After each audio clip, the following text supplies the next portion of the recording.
ಸಮಾಜ ವಿಜ್ಞಾನ ವಿಷಯ ಸಮೂಹ ವೇದಿಕೆಯ ಶಿಕ್ಷಕರು ಹಾಕಿರ್ತಕ್ಕಂಥ ಎಸ್ ಮಾದರಿ ಪ್ರಶ್ನೆ ಪತ್ರಿಕೆ 3 ಸಮಾಜ ವಿಜ್ಞಾನದಲ್ಲಿ ಅಪ್ಲೋಡ್ಗಳನ್ನು ಮಾಡ್ತಾ ಇದ್ದೀವಿ. ಇವರ ಒಂದು ಮೊದಲ 2 ಪ್ರಶ್ನೆ ಪತ್ರಿಕೆಗಳನ್ನು ನಾವು ಅಪ್ಲೋಡ್ ಮಾಡಿದ್ದೀವಿ. ಎಸ್ ಕ್ವಶನ್ಸ್ ತುಂಬ ಚೆನ್ನಾಗಿತ್ತು, ಯಾಕೆಂದರೆ ಹೊಸ ಸಿಲೆಬಸ್ಗೆ ತಕ್ಕಂತೆ ನಾವುಗಳು ಸಿದ್ಧತೆಗಳನ್ನು ಮಾಡಿಕೊಳ್ಬೇಕಾಗಿರೋದ್ರಿಂದ ಈ ಪ್ರಶ್ನೆ ಪತ್ರಿಕೆಗಳು ನಿಮ್ಮ ಅಧ್ಯಯನಕ್ಕೆ ಬಹಳಷ್ಟು ಸಹಕಾರಿ ಆದವು. ಅದು ಸರಣಿ ಪೂರ್ವ ಸಿದ್ಧತೆ ಮತ್ತು ವಾರ್ಷಿಕ ಪರೀಕ್ಷೆಯಲ್ಲಿ ವಿದ್ಯಾರ್ಥಿಗಳಿಗೆ ಖಂಡಿತವಾಗಿ ಇಲ್ಲಿಂದ ಪ್ರಶ್ನೆಗಳು ಬರ್ತಕ್ಕಂಥ ಸಾಧ್ಯತೆಗಳು ತುಂಬ ಚೆನ್ನಾಗಿದ್ದಾವೆ. ಈ ಪ್ರಶ್ನೆಗಳಿಗೆ ಉತ್ತರಗಳನ್ನು ಸಿದ್ಧಪಡಿಸಿಕೊಂಡು ಅಧ್ಯಯನದಲ್ಲಿ ನಿರತರಾಗಿ ನಿಮ್ಮ ಎಕ್ಸಾಮ್ ಚೆನ್ನಾಗಾಗಲಿ. ಸೊ ಮುಂದೆ ಬರ್ತಕ್ಕಂಥ ದಿನಗಳಲ್ಲಿ ನಾವುಗಳು ಸಹಿತ ಈ ಒಂದು ಪ್ರಶ್ನೆಗಳಿಗೆ ಉತ್ತರಗಳನ್ನು ಹಾಕಲಿಕ್ಕೆ ಪ್ರಯತ್ನವನ್ನು ಮಾಡ್ತೀವಿ ಅಂತ ಹೇಳ್ತಾ ಸೊ ಶುರು ಮಾಡ್ತೀನಿ. ಮಾದರಿ ಪ್ರಶ್ನೆ ಪತ್ರಿಕೆ 3 ಸಮಾಜ ವಿಜ್ಞಾನದಲ್ಲಿ ಬಹು ಆಯ್ಕೆ ಪ್ರಶ್ನೆಗಳಲ್ಲಿ ಪ್ರಶ್ನೆ 1 ಇತ್ತು. ವಿದ್ಯಾರ್ಥಿಗಳೇ, ರಾಜ್ಯ ಪುನರ್ವಿಂಗಡಣಾ ಆಯೋಗ ರಚಿಸಿದ ವರ್ಷ ಕೇಳಿದ್ದಾರೆ. 1953, 1956, 1951, 1952. ಇಟಲಿಯಲ್ಲಿ ಫ್ಯಾಸಿಸ್ಟ್ ಪಕ್ಷದ ಸ್ಥಾಪಕರು ಮ್ಯಾಜಿನಿ, ಗ್ಯಾರಿಬಾಲ್ಡಿ, ಮುಸ್ಸೋಲಿನಿ, ಹಿಟ್ಲರ್. ಕರ್ನಾಟಕದಲ್ಲಿ ಭ್ರಷ್ಟಾಚಾರ ನಿಯಂತ್ರಿಸಲು ಅಸ್ತಿತ್ವದಲ್ಲಿರುವ ಸಂಸ್ಥೆ ಲೋಕಪಾಲ್, ಲೋಕಾಯುಕ್ತ, ಸೀಬರ್ಡ್, ಲೋಕೋಪಯೋಗಿ. ಅಸಂಘಟಿತ ಕೆಲಸಗಾರರಿಗೆ ಉದಾಹರಣೆ ಕೇಳಿದ್ದಾರೆ. ಬೀದಿ ಬದಿ ವ್ಯಾಪಾರಿ, ತರಕಾರಿ ವ್ಯಾಪಾರಿ, ಕೃಷಿ ಕಾರ್ಮಿಕ, ವಿಮಾ ಕಂಪನಿಗಳು. ಪ್ರಶ್ನೆ 5 ಕೇಳಿದ್ದಾರೆ. ವಿದ್ಯಾರ್ಥಿಗಳೇ, ಪೆಟ್ರೋಲಿಯಂ ಅನ್ನೋದರ ರೂಪದ ಚಿಹ್ನ ಅಂತ ಏಕೆ ಕರೀತಾರೆ? ಪ್ರಶ್ನೆ 6 ಭೌಗೋಳಿಕ ಮಾಹಿತಿ ವ್ಯವಸ್ಥೆಯನ್ನು ಮೊಟ್ಟ ಮೊದಲು ಆರಂಭಿಸಿದ ದೇಶ ಯಾವುದು?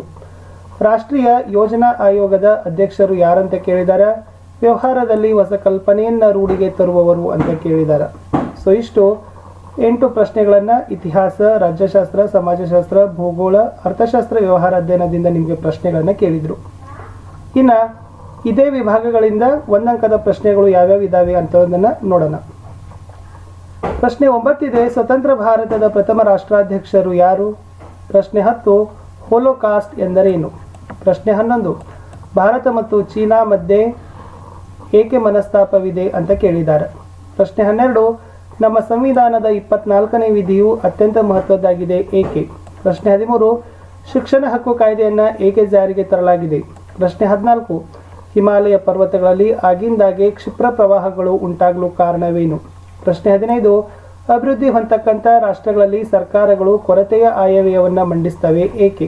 ಪ್ರಶ್ನೆ 16 ಕಿಸಾನ್ ವಿಕಾಸ್ ಪತ್ರಗಳನ್ನು ನೀಡುವ ಸಂಸ್ಥೆಗಳನ್ನು ಹೆಸರಿಸಿರಿ. ಸೊ ಇಷ್ಟು 1 ಅಂಕದ ಪ್ರಶ್ನೆಗಳನ್ನು ಕೇಳಿದರು. ಇನ್ನು 2 ಅಂಕದ ಪ್ರಶ್ನೆಗಳಲ್ಲಿ ವಿದ್ಯಾರ್ಥಿಗಳೇ ತಾವು 3 ರಿಂದ 4 ವಾಕ್ಯಗಳಲ್ಲಿ ಉತ್ತರವನ್ನು ಬರೀಬೇಕು, ಅಥವಾ 4 ಅಂಶಗಳಲ್ಲಿ ಉತ್ತರವನ್ನು ಬರೆದ್ರೆ ಮಾತ್ರ ತಮಗೆ ಏನು ಮಾಡ್ತಾರಪ್ಪ ಅಂದರೆ ಖಂಡಿತವಾಗಿ 2 ಅಂಕಗಳನ್ನು ವಿದ್ಯಾರ್ಥಿಗಳೇ ಕೊಡ್ತಾರೆ.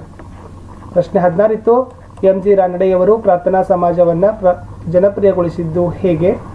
ಪ್ರಶ್ನೆ 18 ಬ್ರಿಟಿಷರ ಸೈನ್ಯದಲ್ಲಿ ಭಾರತೀಯ ಸಿಪಾಯಿಗಳ ಸ್ಥಿತಿಯು ಶೋಚನೀಯವಾಗಿತ್ತು ಸಮರ್ಥಿಸಿರಿ. 19 ಸರ್ಕಾರ ಬಡತನ ನಿವಾರಣೆಗಾಗಿ ರೂಪಿಸಿರುವ ಯೋಜನೆಗಳಾದವು, ಅಥವಾ ಪ್ರಚಲಿತ ಜಗತ್ತಿಗೆ ನಿಶಸ್ತ್ರೀಕರಣ ಅತಿ ಅಗತ್ಯ ಎಂದು ಭಾರತ ಏಕೆ ಪ್ರತಿಪಾದಿಸುತ್ತಿದೆ? ಪ್ರಶ್ನೆ 21 ಅಸ್ಪೃಶ್ಯತಾ ಆಚರಣೆಯಂತಹ ಸಾಮಾಜಿಕ ಪಿಡುಗನ್ನು ನಿವಾರಿಸಲು ನಿಮ್ಮ ಸಲಹೆಗಳೇನು? ಅಥವಾ ಚಿಪ್ಕೋ ಚಳವಳಿಯನ್ನು ಏಕೆ ಕೈಗೊಳ್ಳಲಾಯಿತು ಅಂತ ಕೇಳಿದ್ದಾರೆ. 21 ಭಾರತದ ವ್ಯವಸಾಯ ಮಾನ್ಸೂನ್ ಮಾರುತಗಳೊಡನೆ ಆಡುವ ಜೂಜಾಟವಾಗಿದೆ ಚರ್ಚಿಸಿರಿ. 22 ತುಂಗಭದ್ರಾ ಯೋಜನೆ ಕುರಿತು ಟಿಪ್ಪಣಿ ಬರೆಯಿರಿ. 23 ಗಾಂಧೀಜಿಯವರ ಗ್ರಾಮ ಸ್ವರಾಜ್ಯ ಕಲ್ಪನೆಯನ್ನು ವಿಕೇಂದ್ರೀಕರಣದ ಹಿನ್ನೆಲೆಯಲ್ಲಿ ವಿವರಿಸಿರಿ. 24 ಗ್ರಾಹಕರ ಹಕ್ಕುಗಳ ಕಾಯ್ದೆಯು ಗ್ರಾಹಕರಿಗೆ ನೀಡುವ ಹಕ್ಕುಗಳನ್ನು ಯಾವುವು ಅಂತ ಕೇಳಿದ್ದಾರೆ. ಈ ಪ್ರಶ್ನೆಗಳಿಗೆ ವಿದ್ಯಾರ್ಥಿಗಳೇ 2-3 ವಾಕ್ಯ ಅಥವಾ 4 ಅಂಶಗಳಲ್ಲಿ ಉತ್ತರವನ್ನು ಬರೆದರೆ ಖಂಡಿತವಾಗಿ ಅದಕ್ಕಿರ್ತಕ್ಕಂಥ 2ಕ್ಕೆ 2 ಅಂಕಗಳನ್ನು ಕೊಡ್ತಾರೆ. ಇನ್ನು 5-6 ವಾಕ್ಯಗಳಲ್ಲಿ ಉತ್ತರವನ್ನು ಬರೀಬೇಕಾಗಿತ್ತು. 9 ಪ್ರಶ್ನೆಗಳಿದ್ದಾವೆ, ಒಂದೊಂದಕ್ಕೆ 3 ಅಂಕಗಳು. 25 ಎರಡನೇ ಕಾರ್ನಾಟಿಕ್ ಯುದ್ಧದ ಕಾರಣ ಮತ್ತು ಪರಿಣಾಮಗಳನ್ನು ತಿಳಿಸಿರಿ, ಅಥವಾ ಪಂಜಾಬ್ ಬ್ರಿಟಿಷರ ಆಶ್ರಿತ ರಾಜ್ಯವಾದದ್ದು ಹೇಗೆ ಅಂತ ಕೇಳಿದ್ದಾರೆ.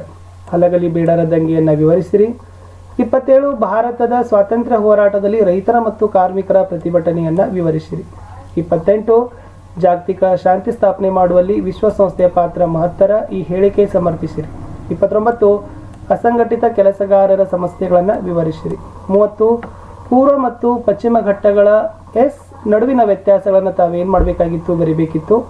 ಉಷ್ಣವಲಯದ ಹುಲ್ಲುಗಾವಲು ಅರಣ್ಯ ಕುರಿತು ವಿವರಿಸಿರಿ, ಅಥವಾ ಭಾರತದ ಭೂಬಳಕೆಯ ವಿವಿಧ ಪ್ರಕಾರಗಳನ್ನು ವಿವರಿಸಿರಿ, ಅಥವಾ ಒಬ್ಬ ವ್ಯಕ್ತಿಗೆ ಉದ್ಯೋಗ ಉದ್ದಿಮೆ ಸ್ಥಾಪಿಸಲು ಇರೋ ಸಂಸ್ಥೆಗಳನ್ನು ಪಟ್ಟಿ ಮಾಡಿ ಅಂತ ಏನು ಮಾಡಿದ್ದಾರೆ 3 ಅಂಕಕ್ಕೆ ಕೇಳಿದ್ದಾರೆ.